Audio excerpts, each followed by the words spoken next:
बात को लेकर हमें चलना है। हमने कई बार विजय प्राप्त किए हैं।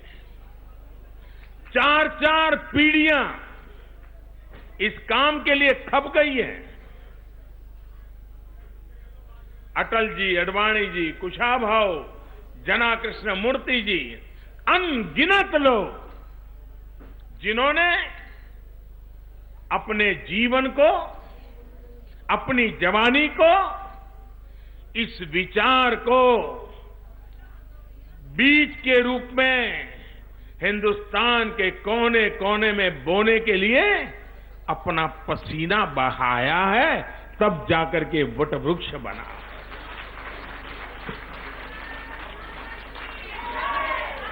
लक्षावधि कार्यकर्ताओं ने अखंड एक निष्ठ पुरुषार्थ किया है। उसी का नतीजा है कि आज जनता जनार्दन की आशा आकांक्षाओं के हम प्रतीक बने हैं। और इसलिए गत 50-60 साल तक निरंतर इस पार्टी के लिए तपस्या करने वाले उन सबके सपनों के अनुकूल हमें अधिकतम कार्य करते हुए जन सामान्य की सेवा करनी है। इस चुनाव के नतीजे हमारे लिए एक इमोशनल इश्यू भी है। इसलिए है कि यह वर्ष पंडित दीनदयाल उपाध्याय जी की जन्मशती का वर्ष है। और पंडित दीनदयाल उपाध्याय उत्तर प्रदेश भी कभी उनकी कर्मभूमि रहा था। ऐसे महापुरुष की जन्मशती के समय इतने बड़े आशीर्वाद हमें दीनदयाल जी का अंत्योदय का जो आदेश है, चिंतन है, गरीबों का कल्याण,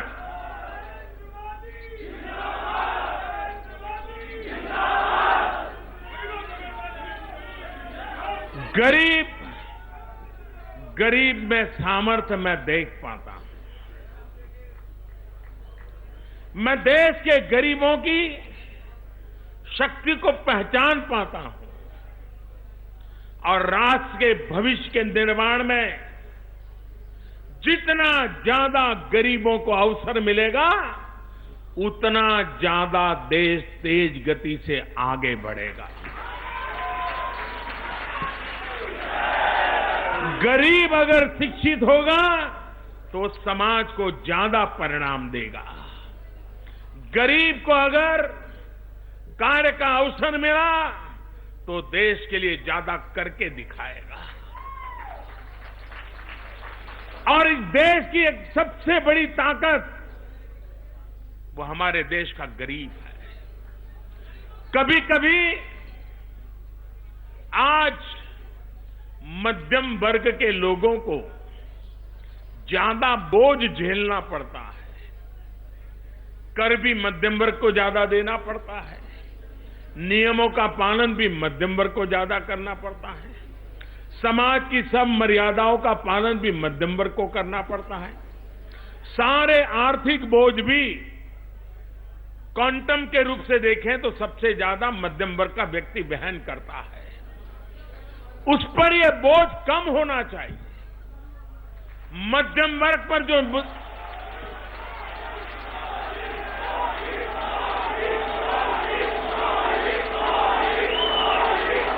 ये मध्यम वर्ग पर जो बोझ रहता है और उसके कारण उसके पास क्षमता भी है तेज गति से जाने के लिए, उसको किसी की मदद जरूरत नहीं है।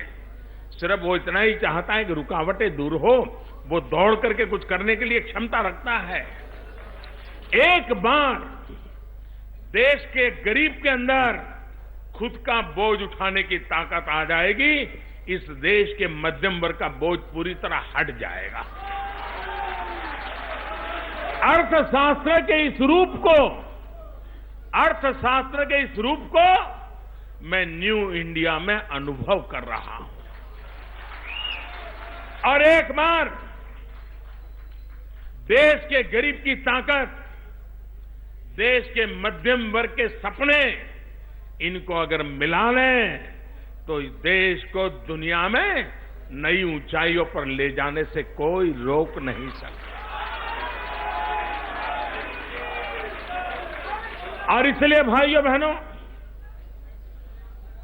जितने भी चुनाव हुए हमारे देश में, लगातार भारतीय जनता पार्टी का समर्थन बढ़ता गया है।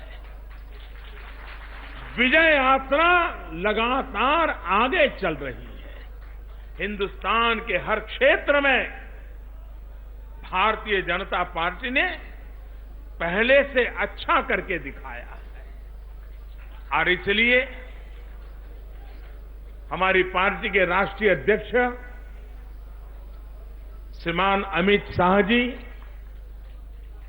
और उनके साथ संगठन का कार्य संभालने वाली केंद्रीय टीम, राज्यों की टीम, लक्षावधि कार्यकर्ता इस विजय यात्रा के यशभागी हैं। उनको बहुत बहुत बधाई देते हैं।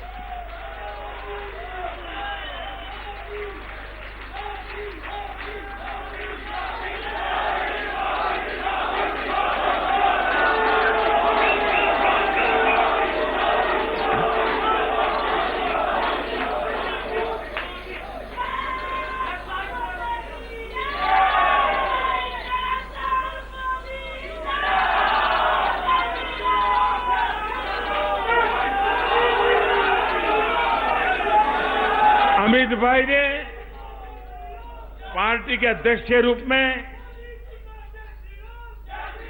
सदस्यता के अभियान के द्वारा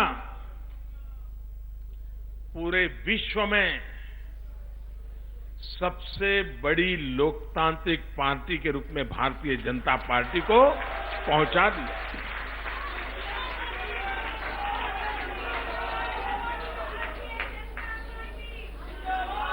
चुनाव जीतना एक बात है, लेकिन लोकतांत्रिक ढंग से समाज के हर तबके में, भारत के हर भूभाग पर भारतीय जनता पार्टी को पहुंचाना, ये भी लोकतंत्र की एक बहुत बड़ी सेवा है। और हम सबने भी गर्व के साथ दुनिया में जहां जाए वहां, दुनिया में जिसे भी मिलने का मौका मिले उन्हें सीना तान के कहना चाहिए कि हम उस पार्टी के सदस्य हैं जो विश्व में सबसे बड़ा संगठन है।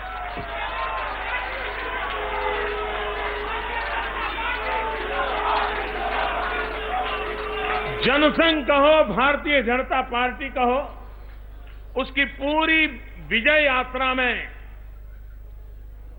सबसे अधिक जनसंख्या की सेवा करने का आज अवसर भारतीय जनता पार्टी को उपलब्ध हुआ है। केंद्र के द्वारा भी, राज्यों के द्वारा भी और स्थानीय स्वराज निकायों के द्वारा भी ये अपने आप में भारतीय जनता पार्टी की विजय यात्रा के इतिहास में एक स्वर्णिम समय है। ये स्वर्णिम समय है और इस स्वर्णिम समय को अचानक प्राप्त नहीं हुआ है, हालात के कारण अचानक नहीं मिल गया है। कठोर परिश्रम से, त्याग, तपस्या से, सार्वजनिक जीवन की मर्यादाओं का पालन करते हुए लक्षावधि लोगों ने 4-4 पीढ़ी तक अखंड एक निष्ठ पुरुषार्थ करके आज यहां हम पहुंचे हैं। हम लोगों को सौगात में कभी कुछ नहीं मिला और हमें इसका गीला शिकवा भी नहीं है क्योंकि हम समाज के लिए कुछ करना चाहते हैं, देश के लिए कुछ करना चाहते हैं, इस संकल्प के साथ निकले हुए लोग हैं। भाइयों बहनों, देश के सामने चुनाव केंद्रित सपनों की वर्षा हमने बहुत देखी है। हम 125 करोड़ देशवासियों को साथ लेकर के न्यू इंडिया को सफलतापूर्वक आगे बढ़ाना चाहते हैं। एक पहला मुकाम हमारे सामने है 2022। मैं चुनाव के हिसाब किताब से चलने वाला इंसान नहीं हूं, आप पहले से मैं कहता हूं। मेरे दिमाग में 125 करोड़ हिंदुस्तानियों का हिंदुस्तान है, 125 करोड़ देशवासी।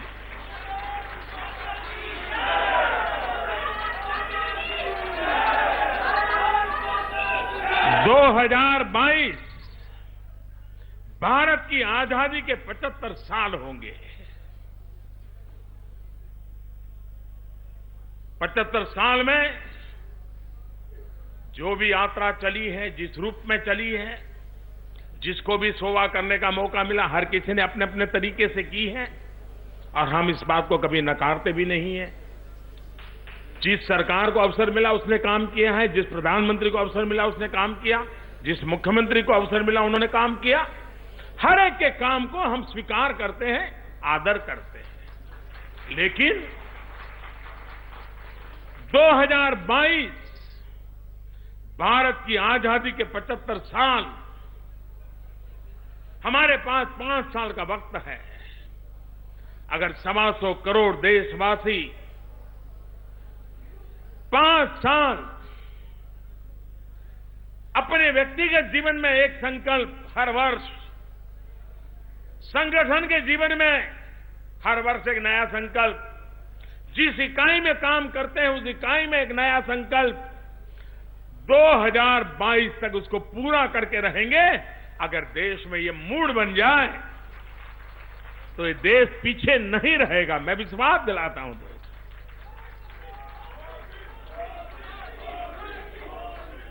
और इसको बल मिला है चुनाव नतीजों से। 2022 के भारत के सपनों को पूरा करने के लिए 125 करोड़ देशवासियों में एक विकास का जो आंदोलन पैदा करना है, इस सपनों के लिए कुछ कर गुजरने की एक जो तैयारी करनी है, माहौल बनाना है, हर इंसान को जोड़ना है, उसको बल देने का काम इन 5 राज्यों के चुनाव नतीजों ने किया है।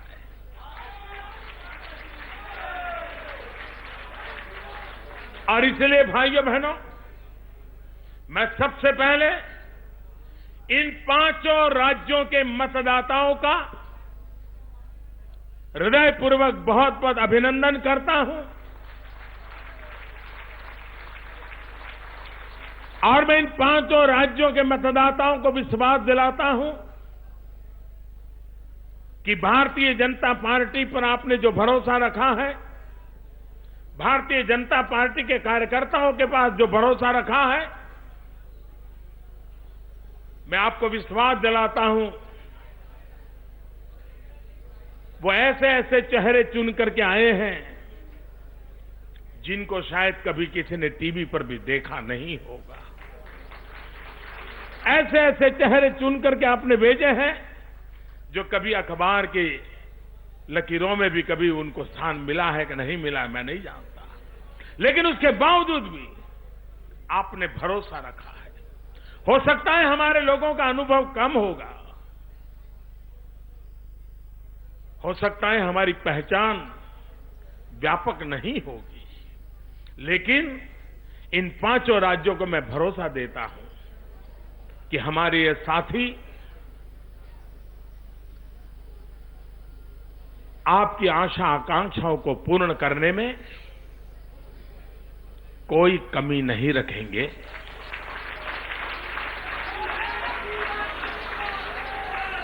नई चीज सीखनी पड़ेगी तो सीखेंगे, अच्छे इरादे से करेंगे अच्छा करने का भरपूर प्रयास करेंगे। भाइयों बहनों,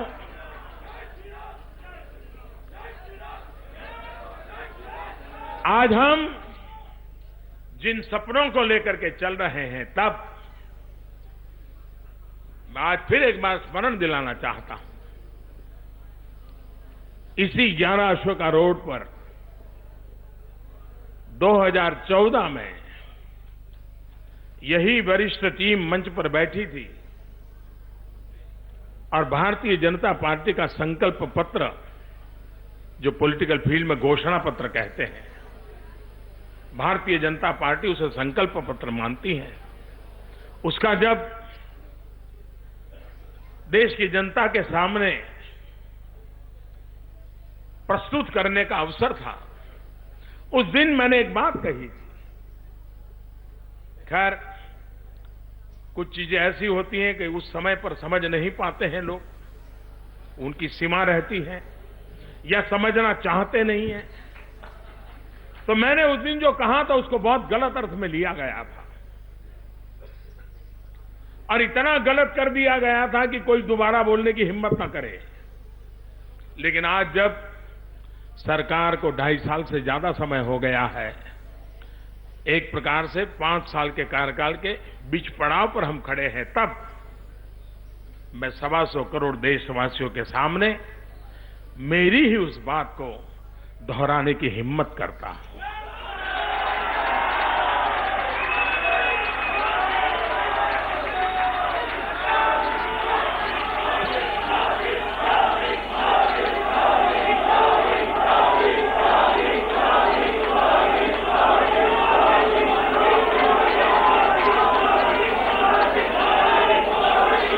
बातें मैंने कही थी और उसमें से गलत करने का कोई कारण नहीं था, लेकिन करने वालों ने किया था। एक मैंने कहा था कि हम नए हैं, हमारा अनुभव भी कम था, क्योंकि कभी संसद भी के सदस्य भी नहीं रहे थे। लेकिन संकल्प पत्र रखते समय मैंने कहा था कि हम मनुष्य कोई भी है, गलती कर सकता है। तो मैंने कहा था हमसे गलती हो सकती है, लेकिन गलत इरादे से कोई काम नहीं करेंगे।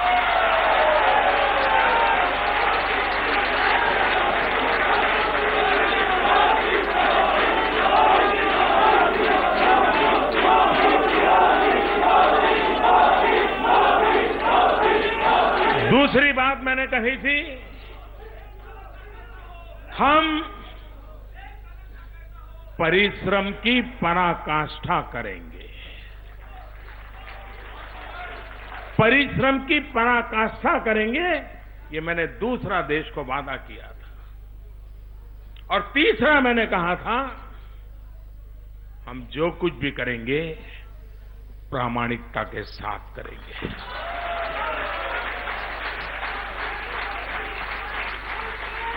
मुझे खुशी है साथियों कि ये एक ऐसा प्रधानमंत्री है जिस पर ये पूछा जाता है कि इतना काम क्यों करते हो।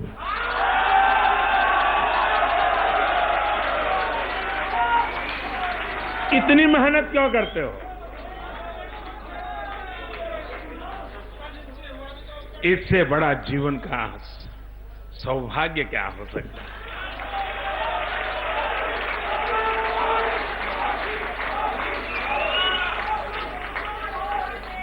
मैं फिर एक बार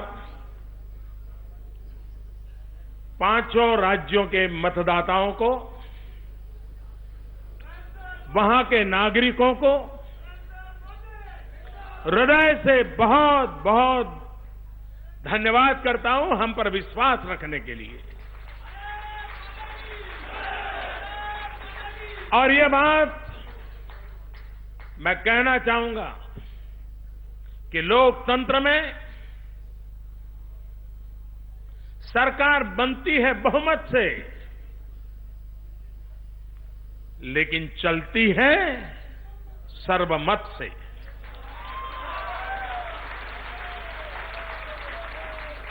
और इसलिए भारतीय जनता पार्टी की सरकार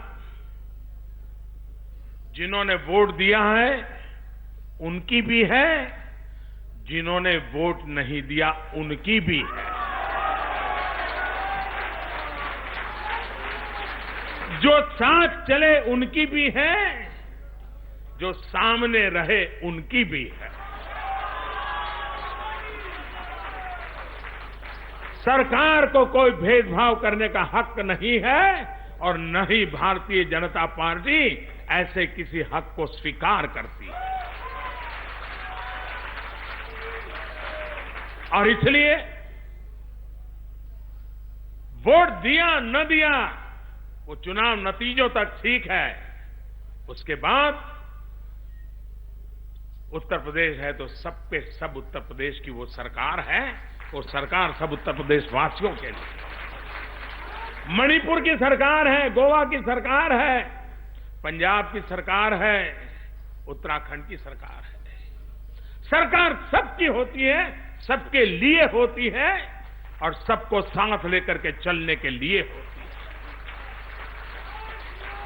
है। इस पवित्र विचार को लेकर के ही हम काम करते आए हैं, काम करते रहेंगे और हम जितने नए अवसर मिलेंगे, हर नए अवसर में न्यू इंडिया बनाने के लिए, नए हिंदुस्तान को बनाने के लिए, न्यू हिंदुस्तान के लिए कोई कसर नहीं छोड़ेंगे। ये मैं देशवासियों को विश्वास देता हूं। फिर एक बार आप इतनी बड़ी संख्या में आए, विजयश्री के बाद देशवासियों को मेरे भाव व्यक्त करने का आपने अवसर दिया, मैं आपका बहुत बहुत आभारी हूं। फिर एक बार अमित शाह उनकी टीम को हृदय से बहुत बहुत अभिनंदन। मेरे साथ बोले भारत माता की, भारत माता की, भारत माता की, भारत माता की, भारत माता की, भारत माता की, भारत माता की। वंदे वंदे वंदे वंदे वंदे वंदे वंदे वंदे वंदे वंदे वंदे वंदे।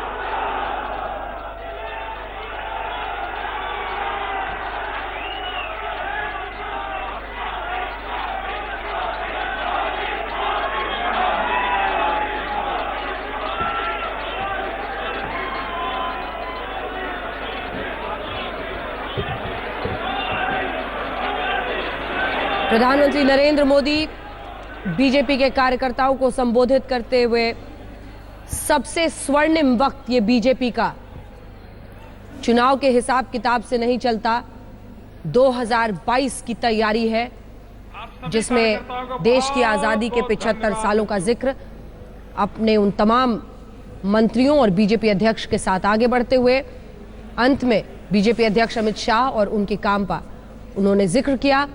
वोटिंग का प्रतिशत बढ़ना लोकतंत्र में अच्छा है और इस बढ़े हुए मतदान प्रतिशत के साथ ऐसी प्रचंड बहुमत का और भी बड़ा संकेत है, इसका जिक्र किया प्रधानमंत्री ने। प्रधानमंत्री ने कहा कि सपनों का ये न्यू इंडिया है जो इन राज्यों के नतीजों के साथ सामने आया है। तो मंच से कहा जा रहा है कि मुंह मीठा करके जाइएगा। प्रधानमंत्री आगे बढ़ रहे हैं, मुंह मीठा बीजेपी का, क्योंकि जीत का स्वाद कुछ ऐसा ही होता है। हमारे साथ तमाम लोग मौजूद हैं जिनसे इस पर प्रतिक्रिया ले ले। शशि शेखर जी, कैसा भाषण था? प्रधानमंत्री ने जो संकेत दिए उसमें सबसे महत्वपूर्ण बिंदु क्या मानते हैं? देखिए, इस भाषण को मैं 3 भागों में बांटता हूँ। हाँ। प्रधानमंत्री ने पहले एजेंडा सेट किया। हाँ। उन पर एक आरोप लगता है कि जो उनकी राजनीति की शैली है वो बहुत एकाधिकारवादी है, वो सब कुछ बड़ा केंद्रीयकृत करके चलते हैं, सेंट्रलाइज सिस्टम है उनका। सेम अमित शाह पे आरोप लगता है कि वो एक ऑटोक्रेटिक वे में अपने फैसले करते हैं। तो उन्होंने जीत के बाद कहा पेड़ जैसे जैसे बड़ा होता जाता है, फल लगते जाते हैं, वो विनम्र होता है। आज अगर आप देखें तो अमित शाह और प्रधानमंत्री दोनों के भाषण बहुत विनम्रता दर्शा रहे थे। एक मैसेज था ये कार्यकर्ताओं के लिए भी कि जीत के बाद जब आप जाएं तो आप कोई एरोगेंट बिहेवियर न करें। दूसरी बात, उन्होंने आज एक इकोनॉमिक एजेंडा रखा जो इससे पहले उन्होंने नहीं रखा था, कि गरीब और मध्य वर्ग जब मिल जाएगा तो ये देश बड़ी शक्ति बन जाएगा। और उन्होंने मध्य वर्ग को प्रेरित किया कि आप ज़्यादा टैक्स देते हैं, आप ज़्यादा मेहनत करते हैं, आप पर सामाजिक जिम्मेदारी ज़्यादा है, थोड़े दिन मेरे साथ बियर कीजिए और उसके बाद इस देश के बड़े निर्माण में आप सहायता प्रदान करेंगे। और उन्होंने 2022 का जिक्र भी इसीलिए किया बार बार, क्योंकि वो ये जताना चाह रहे थे कि जीत तो अब स्वाभाविक है, ऐसी जीत तो हमें और भी मिलेंगी, लेकिन अगर हम आज़ादी के 75 साल पूरा होने पर एक नए भारत का निर्माण कर सके तो ये बहुत बड़ी बात होगी। आज जब मैं उनका भाषण सुन रहा था तो मुझे कई बार एंगल्स का कम्युनिस्ट मैनिफेस्टो याद आया। ये एक उस पार्टी के अगुआ हैं जिसको लोग अक्सर ये माना करते थे कि ये कैपिटलिस्ट लोगों की पार्टी है, लेकिन पहली बार उन्होंने जिस तरह सर्वजन हिताय की भाषा बोलनी शुरू की है और जिस तरह वो उसको लगातार जोड़ दे रहे हैं, उससे ऐसा लगता है जैसे कि विचारधाराएं एक व्यक्ति के सामने आकर गड्ढ-मड्ढ हो गई है। ठीक है नलिनी जी, लेकिन एक तो इन्होंने कहा कि हाँ, उन्होंने विनम्रता की बात की, पेड़ पे फल ज्यादा लगे हैं तो हमें ज्यादा झुक कर रहना है, लेकिन उन्होंने कहा सिर्फ बहुमत नहीं, सर्वमत से भी हम आगे काम करेंगे। इसमें क्या संदेश थे? वही जो आरोप उन पर हमेशा लगता है केंद्रित होकर काम करते हैं, उसको धोने का। और फिर ये भी कहा कि जिसने वोट दिया उसके लिए भी हम हैं, जिसने नहीं दिया उसके लिए भी। तो इसके जरिए किसकी तरफ इशारा था? अंजना, मुझे लगता है कि जो बार बार प्रधानमंत्री जी भी, आपने ठीक कहा, उन्होंने कहा सरकारें बनती हैं बहुमत से, चलती हैं सर्वमत से। तो अभी ऐसा है कि बार बार प्रधानमंत्री जी भी देखते होंगे कि वोट प्रतिशत कितना है उनके पक्ष में और कितना नहीं है उनके पक्ष में। जिन्होंने नहीं वोट किया वो दुश्मन तो नहीं है, वो भी इसी देश के नागरिक हैं, उनमें भी वही दिल धड़कता है जो कि बाकियों में धड़कता है। केवल इतना ही अंतर है ना कि उन्होंने वोट भाजपा को नहीं दी। हो सकता है जो प्रधानमंत्री अपने आप ही इसका करते होंगे, एनालिसिस करते होंगे, और उनको भी अब ये ध्यान में आया है कि अगर 40% ने दिए और 60 ने नहीं दिए तो उस 60 का क्या, मुझे क्या करना चाहिए। तो मुझे ये लगता है कि सिर्फ गरीब और नॉन गरीब, यानी कि कुछ थोड़ा सा धनी संपन्न मध्य वर्ग, बहुत धनी की तो बात ही नहीं की, लेकिन जो इन्होंने एक बात की, आज इन्होंने इसमें ये भी बांट दिया, आपने वोट किया हम पर या आपने वोट नहीं किया हम पर। तो ये भी एक नई उन्होंने कैटेगरी निकाली है। हाँ, सर्वमत से एक और फैसला होना है, जिसकी तस्वीर अब आ रही है। पार्लियामेंट्री बोर्ड की बैठक शुरू होने वाली है और ये तस्वीरें हम आपको दिखा रहे हैं, क्योंकि आज अगर वाकई सर्वमत से फैसला होना है तो पार्लियामेंट्री बोर्ड की ये बैठक होगी, जिसके बाद नाम सामने आएगा। दिलचस्प ये भी है कि किस तरह के समीकरण को देखकर एक मुख्यमंत्री का चेहरा पार्टी तय करती है। यहाँ पर उन्होंने अमित शाह का सम्मान किया, जैसा कि आपने देखा, और तमाम लोग वहां पर मौजूद। पार्लियामेंट्री बोर्ड की बैठक जिसमें आज ये फैसला होना है कि उत्तर प्रदेश की कमान किसके हाथ में सौंपी जाए। याद रखिए, जो चेहरे सबसे आगे चल रहे हैं उसमें केशव प्रसाद मौर्य से लेकर मनोज सिन्हा है, योगी आदित्यनाथ हो सकते हैं, महेश शर्मा हो सकते हैं। सबके बारे में घंटों चर्चा हो सकती है, क्या बातें उनके पक्ष में हैं, क्या बातें उनके खिलाफ जा सकती हैं। लेकिन इन सब के बीच, और गृह मंत्री राजनाथ सिंह भी हैं, सबसे लोकप्रिय चेहरा आप कह सकते हैं उत्तर प्रदेश में। लेकिन इन सब के बीच मुहर यहाँ पर लगेगी सर्वमत या पहले से तय, ये दिलचस्प होगा। लेकिन ये कुछ देर पहले की भी तस्वीरें आपको हम दिखा रहे हैं। प्रधानमंत्री नरेंद्र मोदी जब सड़क पर, ये तस्वीर शशि शेखर जी क्या कह रही है? ये तस्वीर बिल्कुल साफ कह रही है कि माओ ने एक लॉन्ग मार्च किया था। आज पता नहीं क्यों मुझे कम्युनिस्ट प्रतीक याद आ रहे हैं। तो लॉन्ग मार्च किया था और दुनिया बदल गई थी। ये शॉर्ट मार्च के जरिए ये एक संदेश दे रहे हैं कि आपका प्रधानमंत्री आपके साथ जमीन से जुड़कर कंधे से कंधा मिलाकर चलने को तैयार है। तो आपको निराश होने की जरूरत नहीं है। प्रधानमंत्री आपका है, आपके बीच है, आपके साथ है। हाँ। इसलिए निर्भय होकर आगे बढ़ते हैं। निर्भय होकर आगे बढ़िए नलिनी जी। लेकिन मुझे लगता है कि उसमें अपनी ऊर्जा ज्यादा दिखा रहे हैं। हाँ। सब जो दर्शक हैं वो जानते हैं कि प्रधानमंत्री तक पहुंचना बहुत ही मुश्किल है, असंभव सा है, और इस दायरे को तोड़ना तो बिल्कुल ही मुश्किल है, जबकि इतनी वहाँ पे पुलिस है। तो ये अपनी ऊर्जा दिखा रहे हैं कि हम तुरंत डिसीजन लेते हैं, निर्णायक हमारी सरकार है, हमें देखिए कितनी ऊर्जा है। ऐसा नहीं कि अभी हम थक गए हैं। हाँ। अभी हमने कल चुनाव पूरे किए हैं और आज देखिए हम सड़क पर हैं। हालांकि जनता ये जानती है कि उनसे दूर हैं, लेकिन इन्होंने इसको एक बहुत अच्छा एक अवसर बनाया है, एक इवेंट बनाया है।